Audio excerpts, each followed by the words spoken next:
kuasamu, supaya suami saya, mertua saya melihat kuasamu. Tetapi doa saya tidak dijawab saudara ya.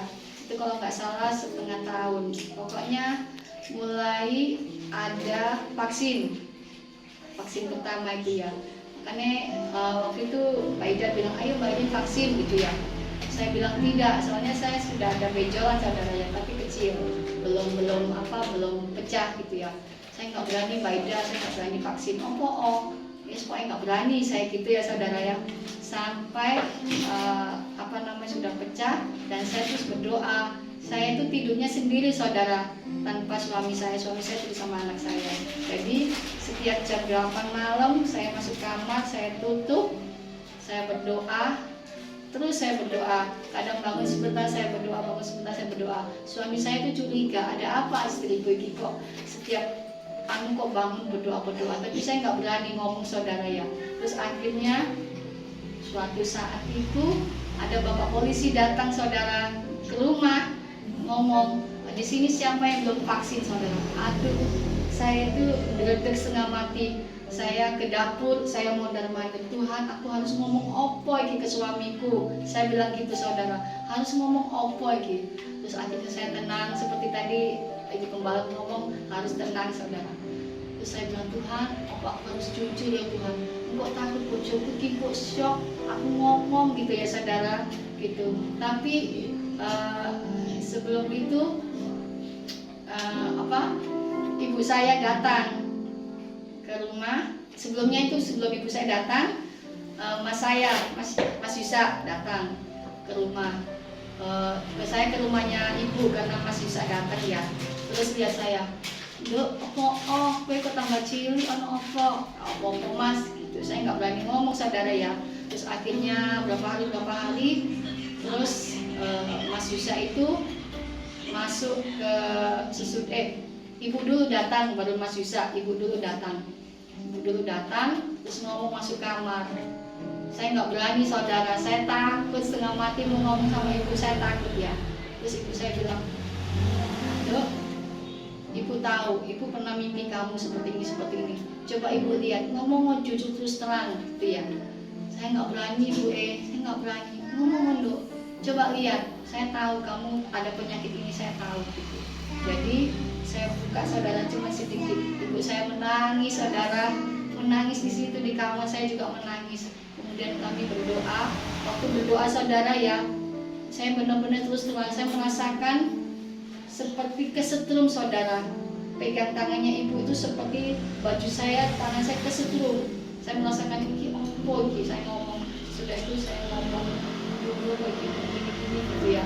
Kamu ayo tak berobat, enggak, pokoknya enggak, saya gitu ya saudara. Terus akhirnya besoknya Mas Yusa itu masuk ke kamar saya menyendiri, saya berdoa, Tuhan tolong aku Tuhan, gitu ya saudara. Akhirnya Mas Yusa itu dedes, ayo ngomong terus terang, aku lihat enggak bis Mas. Sebenarnya orang laki-laki ya saudara ya, saya kan perempuan nggak berani dong buka ya. Terus nggak apa-apa, cuma akhirnya kamu tidak mau berobat, tak gendong kamu, tak angkat kamu. Akhirnya besoknya saya dibawa ke Ngajum sama Mas Yusa. Jadi selama pengobatan itu yang menghadap ke dokter itu bukan suami saya saudara, Mas Yusak itu. Jadi orang-orang di rumah sakit itu menganggap Mas Yusak itu suami saya saudara. Jadi waktu saya ke Ngajum, terus saya dirujuk ke Hasta, terus dokter bilang saya harus dioperasi, diambil hasilnya di situ. Jadi yang jaga saya itu Mas Yusak. Terus yang masuk ke ruangan operasi juga Mas Yusak saudara. Terus kemudian selesai itu saya di kemo, dirujuk ke RST 6 kali. Juga Mas Yusak yang menjaga saya di ruangan itu. Suami saya di luar, Mas Yusak yang menjaga. Jadi Mas Yusak menjaga saya itu mulai kemo pertama, kedua, ketiga. Nah, kemudian kemo keempat itu Mas Yusak pulang karena kapalnya sudah datang. Jadi kemo keempat, 5 suami saya menjaga. Terus kemudian kemo yang ke-6 bapak sama ibu sama suami saya mendampingi saya. Waktu kemo ke-6 saudara ya, saya merasakan sesuatu yang luar biasa. Ibu saya bolak-balik lihat saya saudara ya di dalam ruangan itu. Saya gini, ya Tuhan,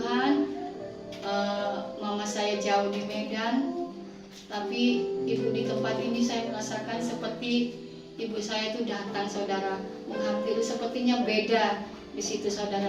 Setiap saya kemo itu saudara ya, memang sakitnya luar biasa. Sakitnya itu apa? Ditusuk jarum, kemudian ada 3 obat saudara.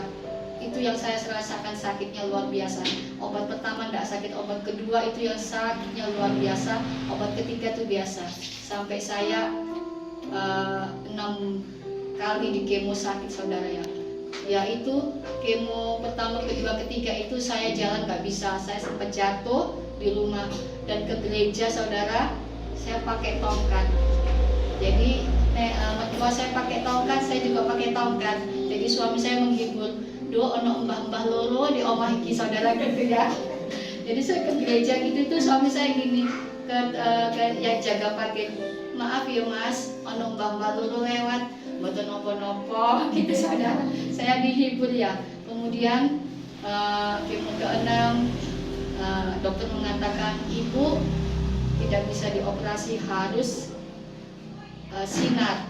Jadi saya dirujuk saudara ke RSA gitu ya. Jadi Puskesmas, Puskesmas Hasta, RST, RSA, 4 rumah sakit saya jalani saudara. Terus gitu saya disinar. Di situ pertama saya takut setengah mati saudara. Saya pikir itu disinar itu disuntik apa di edel-edel apa gimana ya saudara. Saya tanya sama yang pengalamanku, saya itu sudah meledak, sudah gimana gitu ya saudara, sudah mau masuk ruangan sinar, nggak apa-apa. Jadi ada yang pengalaman nanya, nggak apa-apa dok, ibu yang sepuh-sepuh itu ya saudara, nggak apa-apa dok, nggak sakit, malah sakitan kemo dok, kamu masuk ruangan tok, tidur begini saja, buka baju sudah alatnya jalan. Oh gitu ya. Pas saya dipanggil saudara, ayo Ibu Iliana, saya itu di sana bukan Ibu Irina saudara, nama saya Ibu Iliana, jadi ditambahi A-nya saudara, Ibu Iliana. Ayo Ibu Iliana masuk. Saya masuk saudara ya, masuk di situ. Saya berdoa, saya bilang Tuhan Yesus, sebelum alat ini jalan, tolong saya Tuhan. Ternyata benar saudara. Saya pikir di edel-edel, jadi cuma begini toh alatnya jalan saudara. Saya di situ lega, Tuhan terima kasih. Jadi sinarnya saudara setiap hari selama 16 kali. Selama 16 kali. Kemudian selesai sinar, saya konsultasi dokter. Terus hari Seninnya saya kontrol. Di situ dokter mengatakan waktu melihat payudara saya, oh dokter bilang, Ibu harus kemo lagi level 2. Aduh saya gini saudara, saya kaget ya. Aduh Tuhan, maksud saya disuntuk-suntuk meneh, maksud saya disuntuk jarum lagi, saya gitu saudara ya. Ternyata habis itu saya disuruh sebelum kemo lagi level 2, saya disuruh rekam jantung, saya disuruh USG, saya disuruh USG jantung. Puji Tuhan luar biasa, Tuhan itu dahsyat saudara. Waktu hari Jumat saya ngambil hasil ronsen saya, paru-paru saya puji Tuhan normal. Terus kemudian jantung saya itu normal. Kemudian dagingnya tumbuh di sini saudara ya. Itu puji Tuhan, Tuhan luar biasa. Hilang, lenyap, tidak ada lagi. Sekarang sudah kering. Dan puji Tuhannya lagi, hari Selasa kemarin saya kontrol saudara ke RST, saya dirujuk ke RST ya. Kata dokter yang hari Senin saya kontrol itu, kata dokter tidak ada obatnya ibu untuk level 2, soalnya obatnya mahal, tidak bisa pakai BPJS saudara. Aduh saya pikir Tuhan, saya nggak pakai KIS, uang dari mana Tuhan untuk kemo kedua gitu ya. Ternyata dokternya bilang udah kalau gitu saya rujuk ibu kembali ke RST. Terus akhirnya Selasa saya ke RST, saya datang ke sana jam 9 pagi saya sampai, saya dipanggil dokter jam setengah 1 siang, nunggu lama. Sebelum saya masuk ruangan di dokter itu saudara, saya ke kamar mandi, saya berdoa, Tuhan Yesus tolong nyatakan kuasa Tuhan supaya dokter itu melihat mujizat Tuhan terjadi. Puji Tuhan saudara, saya waktu dipanggil dokter ya, Saya sudah derdek, suami saya juga derdek ya. Soalnya apa saudara? Di RST itu dekatnya dokter itu, ruangan itu, di sebelahnya itu ruang operasi saudara. Jadi saya menunggu di dokter itu, nunggu panggilan orang masuk keluar ruang operasi saudara. Saya sudah deg jantung saya. Waktu saya masuk ke dalam, dokter bilang, Bu, nanti pikiran saya gini, waduh, paling nanti ini nunggu ruang operasi nih, Bu, nanti operasi tanggal sekian, jam sekian. Ternyata pikiran saya lain saudara. Dokter cuma bilang gini, Bu, nanti Ibu kontrol 1 bulan sekali. Jadi kata-kata mulut operasi tidak ada di dalam mulutnya dokter. Saya sampai kaget, kontrol tok, ada operasi tak? Saya gitu dalam hati. Suami saya juga kaget, kontrol tok, iya gitu, iya. Kontrol tok Ibu ya, dijaga kontrol tok. Terus sekarang Ibu kasih ininya, berkasnya ke loket. Nah, saya menunggu di situ sambil menunggu suami saya ke loket. Saya telepon papa saya, Pak, puji Tuhan, dapat mujizat Pak, anakmu tidak operasi. Dokter mengatakan cuma kontrol. Terus papa saya jawab gini, Dok, tak pikir kamu nunggu katanya operasi, Dok. Enggak Pak, lah itu sih tak tunggu. Tapi mulutnya dok tidak mengatakan operasi. Pas saya bilang gitu, puji Tuhan nak, puji Tuhan. Yaitu saudara, waktu suami saya keluar, dokter mengatakan 1 bulan. Terus waktu suami saya keluar ngomong, untuk awakmu kamu kontrol 6 bulan sekali. Saya tambah kaget saudara. Dokter mengatakan 1 bulan, yang ini mengatakan 6 bulan sekali. Jadi tahun depan bulan Maret. Saya bilang puji Tuhan, puji Tuhan. Jadi sepanjang perjalanan pulang itu saudara ya, saya sama suami itu bersyukur terus nyanyi. Saya tuh nyanyi ini saudara, pembuat mujizat. Saya kan minta lagunya Mbak Lina. Mbak Lina apa judulnya lagunya Mbak Titis itu ya, pembuat mujizat. Terus suami saya cerita gini saudara, dalam perjalanan ini saya bilang wis ya ojo kwanter-kwanter, pelan-pelan aja ya wis. Suami saya bilang gini, puji Tuhan yo awak enggak di apa namanya, enggak dioperasi. Iyo statusku iki lo, aku bikin status iki beneran Tuhan, aku ngontrol nosu istriku, aku percaya mujizatnya. Ternyata tumut ya, mujizat Tuhan itu terjadi luar biasa saudara. Jadi sepanjang perjalanan saya terus ngomong sama suami saya ini bener yo, seperti firman Tuhan cerita 12 tahun pendarahan Tuhan tolong. Terus saya bilang iya ya, seperti Bartolomeus, Tuhan tolong Tuhan, aku ingin melihat Tuhan menyatakan kuasanya. Bartolomeus bisa melihat, terus penyakit-penyakit yang lain. Terus saya juga ingat firman Tuhan bahwa segala perkara dapat kutanggung dalam Dia. Terus kemudian suami saya bilang gini, nanti hari Minggu awakmu bersaksi yo. Iya, nanti aku yang mendampingi, tapi aku nggak berani ngomong. Iya wes, engkau nyanyi yo, nyanyi apa ya? Saya punya 2 lagu saudara, 1 pembuat mujizat, suami saya minta segala perkara. Terus saya bilang, ya wes Tuhan, suamiku minta nih, ya wes nyanyi itu gitu ya. Terus tadi suami saya ngomong sama Samuel, Sam, aku nanti mau bersaksi. Oh puji Tuhan, Samuel ngomong nggak mas? Tutu, bojoku, katanya gitu ya. Loh, apa Samuel mas? Nggak wani ngomong Sam, cek bojoku aku cek mendampingi. Ya wis.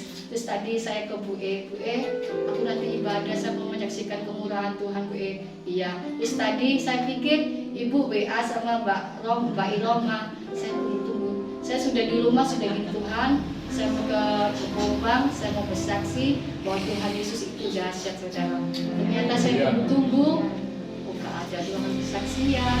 Terus saya ngomong sama Bu E nggak WA.